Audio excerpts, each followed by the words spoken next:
Dan selain menghibur, kita juga pengen ngasih informasi yang gak kalah penting di dewasa ini, apalagi kalau musim-musim tidak tentu gitu kan, kita pasti sering sakit. Belum lagi kalau di Indonesia ada berbagai musim yang bikin tingkat demam berdarah itu jadi melunjak. Belum lagi kalau misalnya ngomongin biaya medisnya selalu naik dari tahun ke tahun, jadi kita harus mempersiapkan dana darurat. Dan bukan juga, tapi kesehatan kita harus persiapkan. Kadang kita mikir, aduh jaga kesehatan mahal, makanan sehat mahal, olahraga mahal, tapi lebih mahal apa? Sakit, itu pemirsa. yang mahal.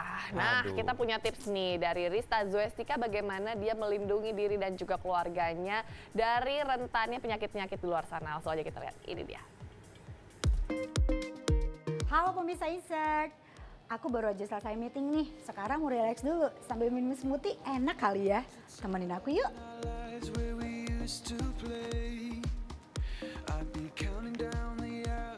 Pemirsa, kalian nyadar nggak sih, belakangan itu sering dengar cerita biaya hidup yang terus naik.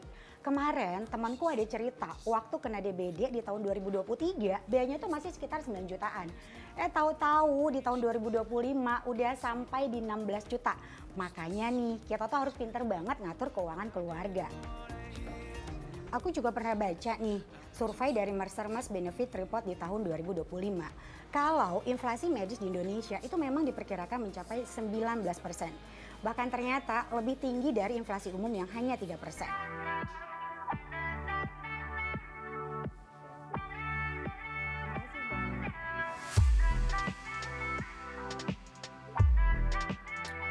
Kenapa sih biaya medis itu terus naik?